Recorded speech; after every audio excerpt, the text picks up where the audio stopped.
จำนวน4 ล้านกีบ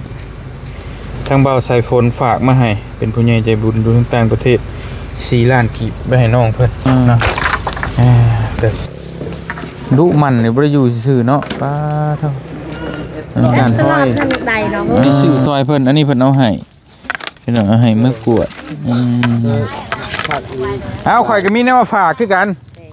ก็มีติ๊บข้าวแต่ว่าบ่มีติ๊บข้าวเดี๋ยวบ่าวสิเมื่อเดี๋ยวบ่าวสิเดินทางไกลนะหิวข้าว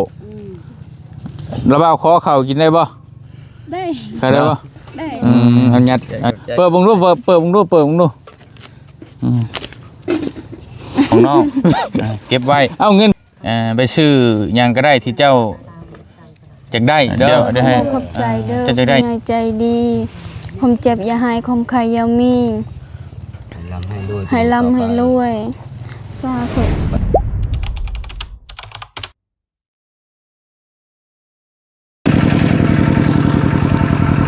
ไปวันนี้ก็ต่อจากคลิปที่แล้วพี่น้องเลยเนาะเอามาแก้พื้นน้องซุกตามที่บ่เตียงได้ว่าตอนกลางเว้นเพราะว่าสิพาเพิ่นมาเอาบ่เตียงสิจ้างรถไถให้พี่น้องเลยเนาะให้เพิ่น100,000พี่น้องว่าสิเอาเงินเซอร์ไพรส์คลิปนี้แหละแต่ว่าก็หาช่องทางก่อนสิเฮ็ดแนวใดพี่น้องเลยเนาะมันก็ยากน้อยนึงเดียวเมื่อวานนี้เอาน้ำไหลมาน้ำแต่วันนี้เอาเตียงวางไว้คลิปก่อนน่ะจะเป็นก็ยังบ่เห็นเดี๋ยวฟังเบิ่งเดี๋ยวหาโอกาสได้กับบ่เตียงที่เซอร์ไพรส์เพิ่นนะพี่น้องเนาะไปเดี๋ยวขึ้นไปเบิ่งน้ำกันสักสิเอา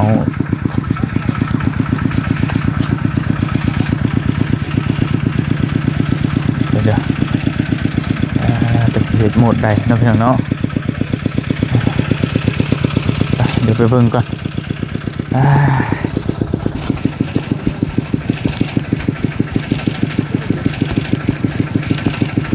ไป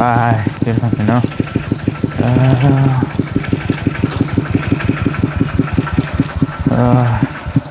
ไปบ่มาเก็บมาเลยเนาะ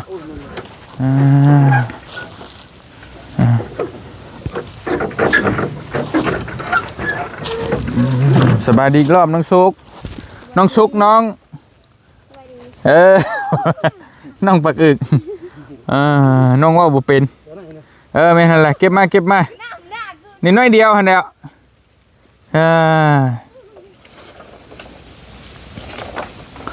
มาเลยพี่น้องเนาะ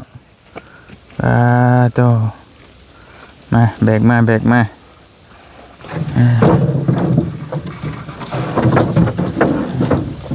ยาวผุดเนาะบิดอยู่บ่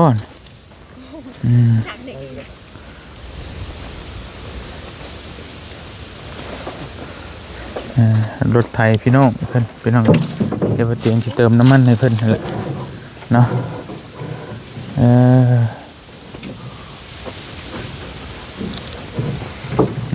มาเลยมาเลย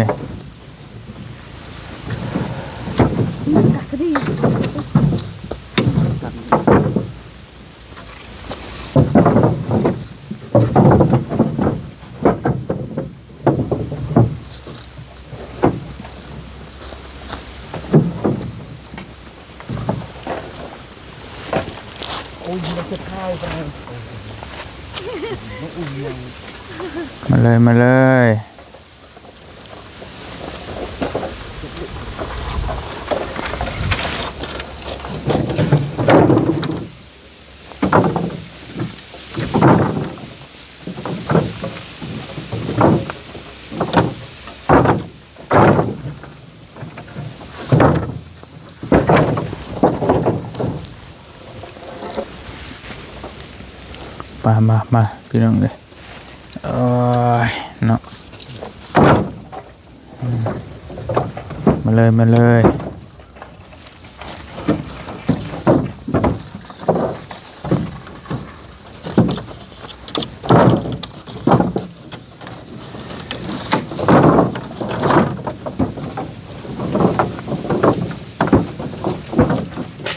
น้องปักอึก ว่าบ่เป็นคนปากอืดคนว่าบ่เป็นอันนี้น้องชาวเพิ่น น้อง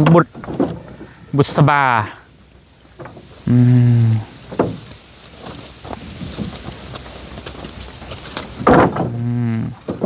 โอเคพี่น้องเนาะตัว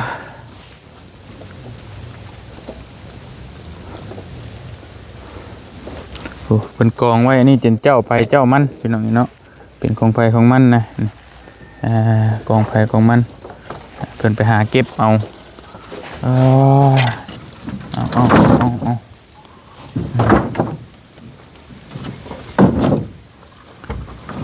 ตัวคุณปิ๊เอาดึกซอยกัน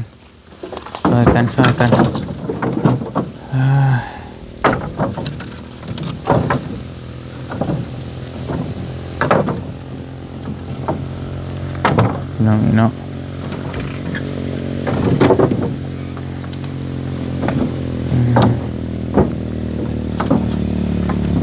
มาเลย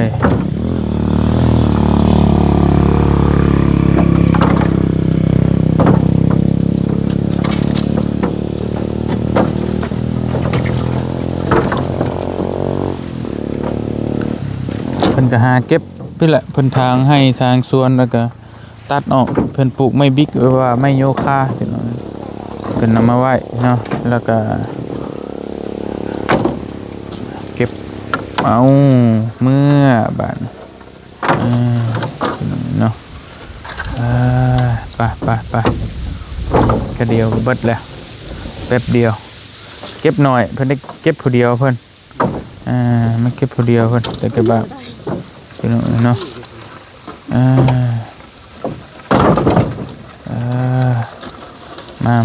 มาเบิดแล้วบานนี้เอาขึ้นไกลๆมือเฮือนพี่น้องเนาะเฮ้ยมาเลย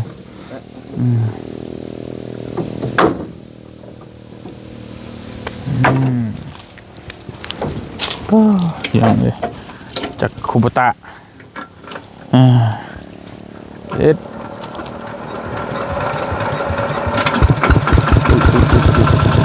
ไปขึ้นรถเมื่อบ้านเนาะรถเมื่อเลย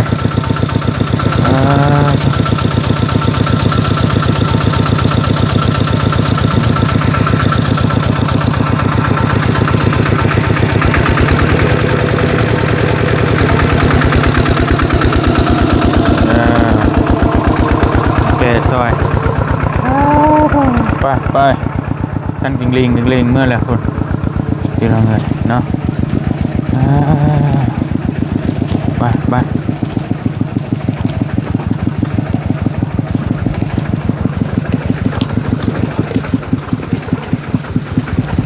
ปกติเนี่ยน้องเพิ่นเบรกเอาพอเตียงก็เลยอีตนน้องเพิ่นก็ได้ที่จ้างให้นะจ้างให้รถคนไทยคนในบ้านพี่น้องเพิ่นเองนะมาแก้ให้ทำเติมน้ำมันให้เพิ่นประมาณนั้นนะเนาะแก่เพื่อนมันพร้อมใจเติบด้วยพูดเพื่อนเพิ่นก็จะลุ่มเนาะแบกเที่ยวเมื่อหันมันง่ายๆเนาะเด้งเมื่อคุณแหละ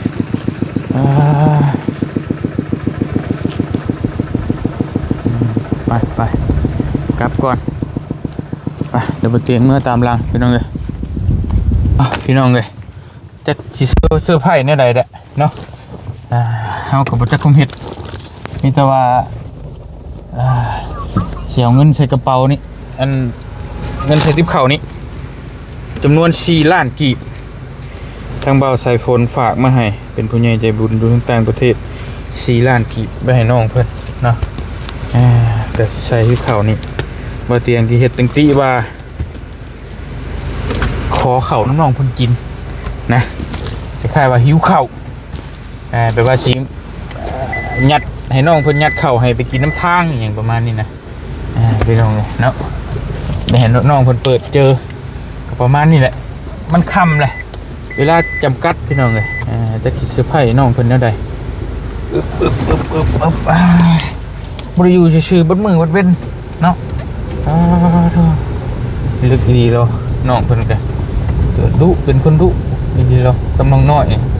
บ่ได้อยู่ซื่อๆ2คนนี่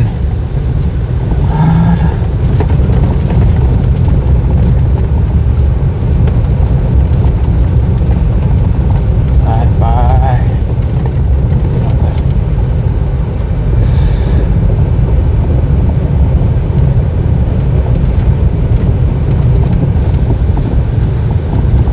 และขับเป็นรถไทยต้อง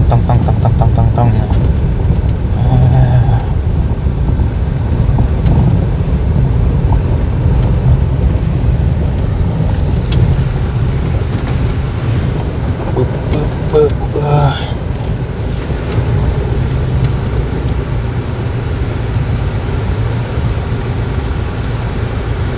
เรียบร้อยเฮือนก็ได้พี่น้องถือว่าเสร็จสมบูรณ์แล้วมันถือว่าจวดอยู่เนาะ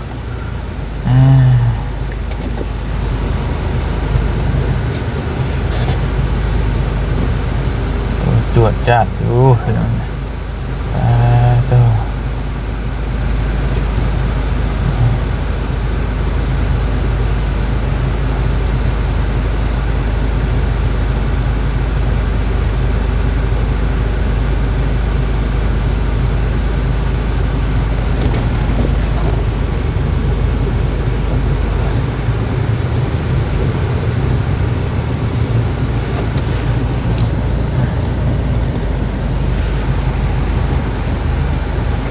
ไปลงไปหาน้องเพื่อนก่อนเนาะมาเก็บลงเลยป่านนี่ลงเลย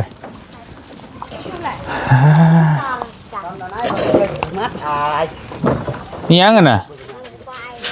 ใบไม้เอาไปเฮ็ดยังใบไม้เฮ็ดชมพักเฮ้ยกินได้บ่โอ้อาหารบ่อาหารเพิ่นแหละนะโอ้ยพี่น้องเอ้ยเนาะเฮ็ดแต่มื้อนี้ได้3 มื้อ4 มื้อยังได้กิน3-4 มื้อจะได้กินเอาเก็บลงพี่น้องเอ้ยคือนี่นักกันชุกไปชอดได้ติดกุ๊กแม่ไปชอดไปชอดน้ำกันได้บ่กุ้งได้มื้อเดียวโอ้ยบ่มานแท้พี่น้องเอ้ยโอ้ยทางตาเด้อทางตากันเด้อว่าแม่ทำไปอีกเด้ตามโตแล้วลูกมันนี่บ่ได้อยู่ซื่อเนาะป้าเท่าตลอดนั่นใดเนาะยังแต่ไปอยู่ตลอดอยู่คือเฮ็ดตลอดก็ยังบ่ได้โอ้ยพี่น้อง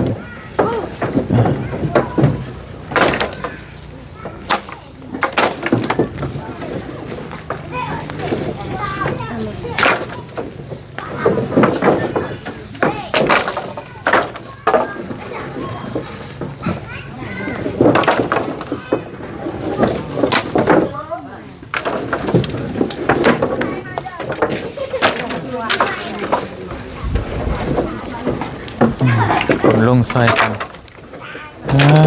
ตัว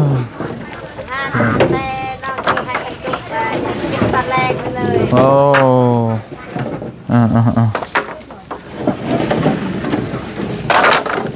โอเคตัวเบิดแล้วใช้เจ้าของรถหนาวเงินค่าน้ำมันนี่เติมเท่าไรน้ำมัน1,000เบิดบ่ได้ก็แล้วแต่เอา100,000เด้อโดยขอบใจขอบใจน้ำเลยโดยขอบใจคือกันทันแล้วเนาะไปช่วยกันก็ได้ไปเอาลืมพ่อได้เด้อพี่ยังพ่อเอาให้บ่โอ้พี่น้องเอ้ยอันนี้เพิ่นเอาให้บ่เตียงอันนี้บ่เตียงซื้อซอยทางเพิ่นก้าน15,000เฉพาะขายตามใจเอาให้โอ้เท่าไรเบิดนี่ไล่ดูไหมคะตัวไปขายได้เท่าไรได้จะได้1,000อันนี้เพิ่นเอาให้พี่น้องเนาะ ให้น้องเมฆได้กวดได้กวดเพื่อนละบาด การ15 10 เอานับเบิ่งจักการได้นี่ นับมา นับไม่เข้าโรงเรียนปอชีอ่ะนับเบิ่ง กูก็ดื้อแล้ว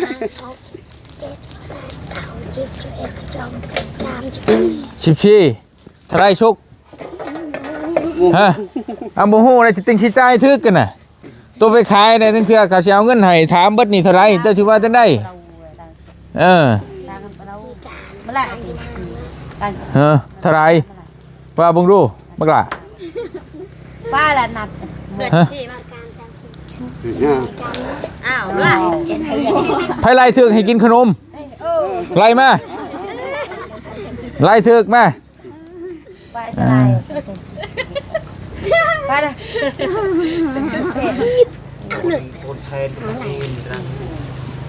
ไปเลย ไล่เบิ่งดูนี่มันค่ำแล้วนี่ได้มาชุกมานับเบิ่งปอชีน่ะนับเบิ่ง ที่ราชการจะชนะมาไปกับตัวการกันไป ชกกระป้ายอ่ะทอง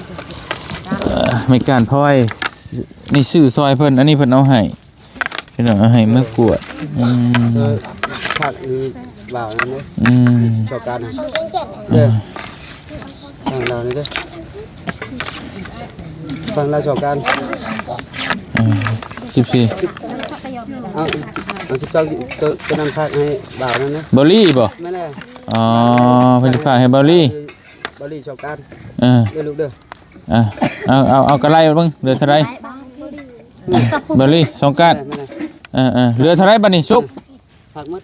ได้ผัก นะใครชกเอ้าเลยกันอย่า เท่าไร ชอบกันไปเอ้าทีนี้ ช่องน่ะ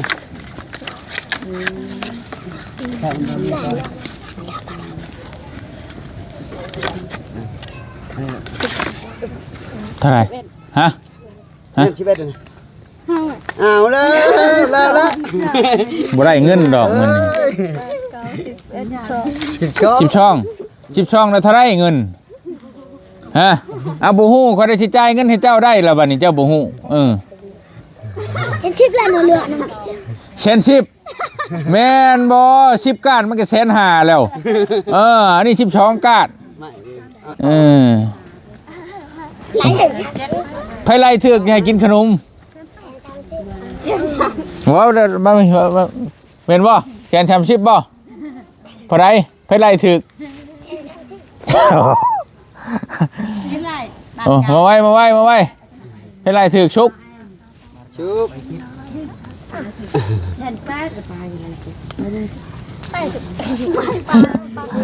โอ้ยปะกึกมาปะกึก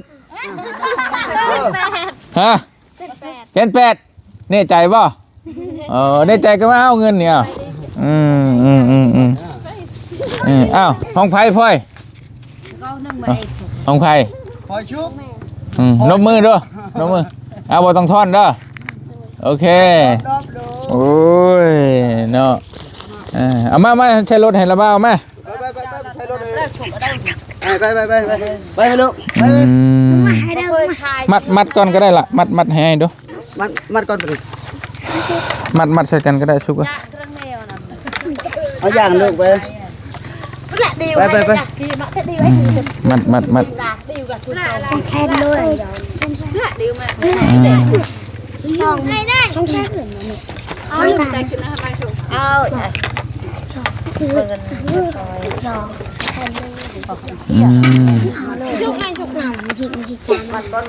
มัดก่อนล่ะเอ้ยมัดแน่ก่อนอย่ามันปิวนะมันขับรถไว้เดี๋ยวมันสิปิว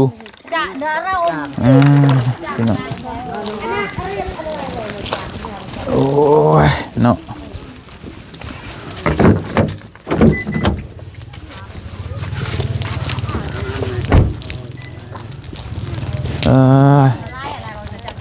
เอาข่อยก็มีแนวมาฝากคือกันก็มีติ๊บเข่าเจ้าบ่มีติ๊บเข่าไม่นี้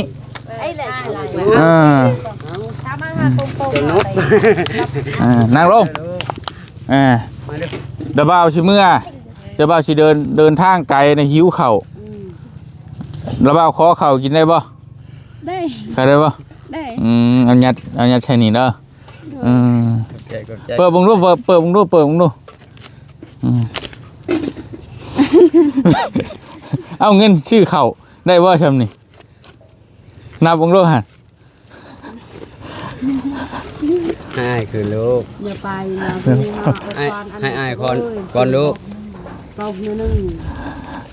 นับบุงดูสไลด์นับบุงดู นับหัวตัวนั้นลูกว้าว ยาเพิ่นให้เพิ่นนับไอ้เพิ่นนับ10เท่าไรล้านหนึ่งเอา นับหัวเลยเป็นหัวนับบุงดูนับรถบ่เป็นหยังนับเลย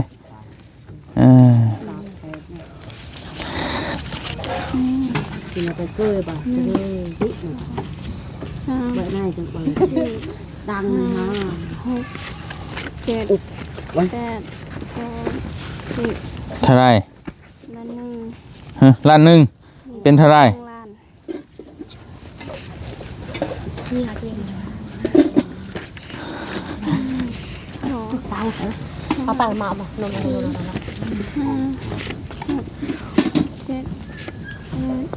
9 3 ล้าน 3 ล้านเลยโอ้เอานับเบิ่ง10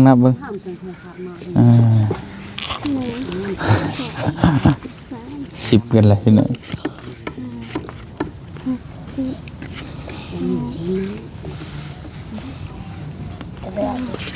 10เท่าไร4 ล้านพ่อว่าชื่อเขาชาวเต็มติ๊บเลยพ่อว่าไปชื่อยังได้นี่ให้อายคือลูก ฮะ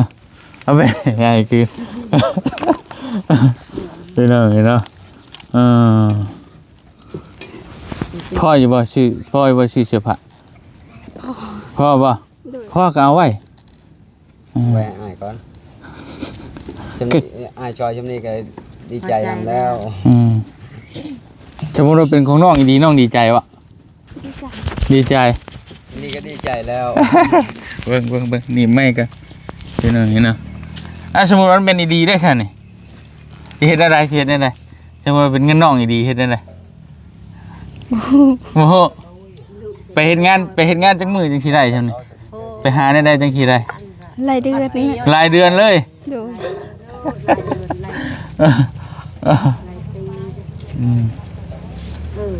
ไปซื้อเสื้อผ้าได้จักโต ประมาณได้ไล่โตอยู่ หลายโตอยู่ เลย ล้านหนึ่งนี่ชื่อบ่เสื้อผ้า ประมาณ สมมุติว่าคอยให้เจ้านี่จะไปเฮ็ดหยัง จะซื้อข้าว ชื่อข้าวเอาข้าวก็มีเลยชื่อชอบเลยนี่ชื่อหยังวะนี่ชื่อหยังยันหมดข้าว ยังมันเมิดสำคัญแฮงเนาะข้าวเนาะ ดู แล้วเจ้าสิชื่อหยังอันดับแรกก่อนนี่เจ้าจะไปชื่อหยัง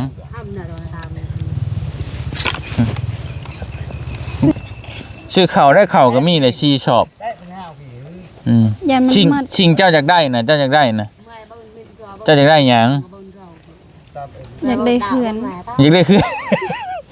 บ่แม่นแม่จะว่ามื้อวานนี่จะว่าเจ้าให้อยากได้หยัง อยากได้เครื่อง อยากได้เครื่อง โดย นั่นแหละเจ้าไปชื่อเครื่องเด้อ โดย ถ้าเจ้าชื่อแนวอื่นนี่คอยบ่ให้เจ้าสิชื่อบ่เครื่อง ซื้อ เจ้าสิชื่อหยังนี้เราลองเบิ่งดู ซื้อเครื่องแล้วก็สบู่เครื่องใส่นี่แห ชื่อ ละ เครื่องใช้ โดย พ่อบ่นี่พ่อบ่ พ่อ ระเบ้าถามหนิดนึงเห็นอยู่บ่อันเมื่อวานนี่เงินไหลมาของฮู้บ่เป็นของไผบ่ฮู้เลยยังบ่จักได้เท่าเดี๋ยวนี้ โดย น้องน้อยบ่เล่าให้ฟังบ่เราก็บ่จักเลยแหละบ่จักเลยมันบ่ โดย อันนั้นเป็นเงินของน้องน้อยนั่นเด้อ โดย แต่อันนี้แหละเป็นเงินของน้องเก็บไว้ไปซื้อหยังก็ได้ที่เจ้าอยากได้เด้อ โดย เจ้าจะได้หยังเฮงที่สุดนะเจ้าซื้อเอา โดย แต่ว่าเข้าก็บ่พอซื้อก็ได้ แต่เจ้าแบ่งไว้ก็ได้ โดย มัน4 ล้านพู จึงว่าเจ้าไว้ชื่อเขาเจะกระแบ่งไว้เจ้าแบ่งไปซื้อเสื้อผ้าซื้อสิ่งที่เจ้าอยากได้หั่นเด้อ โดย ได้ไปซื้อเอา โดย ดีใจป่ะ ดีใจ พี่น้องเอ้ยเนาะเจ้าจะไปซื้อเสื้อผ้าจักโตโอ้โหเลย โดย โอ้ยเนาะพี่น้องเอ้ยนะของน้องคือบางทีคือผู้ใหญ่เพิ่นเห็นในคลิปเบาเตียงหาเพิ่นว่านี่น้องน้อยได้ก็ได้ตัวน้องซุกเนาะเพิ่นน้องซุกยังบ่ได้พี่น้องก็ได้ฝากมาให้เนาะทั้งน้องซุกพี่น้องเอ้ยมื้อนี้อันนี้ของพ่อกับแม่เอามาผู้ใหญ่เพิ่นฝากมาให้ผู้ละแสนโดยโอเคขอบใจเพิ่นแน่โดยผู้ละแสนเด้ออันนี้ก็เป็นของน้องชุกเพิ่นแหละเฮาเฮ็ดหยอกก็ซื่อของน้องเพิ่นนั่นแหละเด้อเดี๋ยวจะให้ขอบมกขอบใจผู้ใหญ่เพิ่นทั้งพ่อแม่ชุกก็ดีใจนำเงินนี่เงินนี่เป็นเงินของพ่อคอนกับแม่พุทธาเกษรเด้อเพิ่นฝากมาให้$200นบมือดูล่ะนบมือขอบใจเพิ่นดูเดี๋ยวให้ขอบใจเด้อผู้ใหญ่ใจดีผมเจ็บอย่าหายคมไข่อย่ามีให้ร่ำให้รวยสาธุเลยดีใจป่ะ ดีใจเคยได้เคยมีคนเอาเงินให้ลายเท่านี้อยู่บ่ลายชุดจะเท่าไหร่200,000ลายชุดแล้วบ่ฮะไปขายพ่อยจักมื้อสิได้ซั่น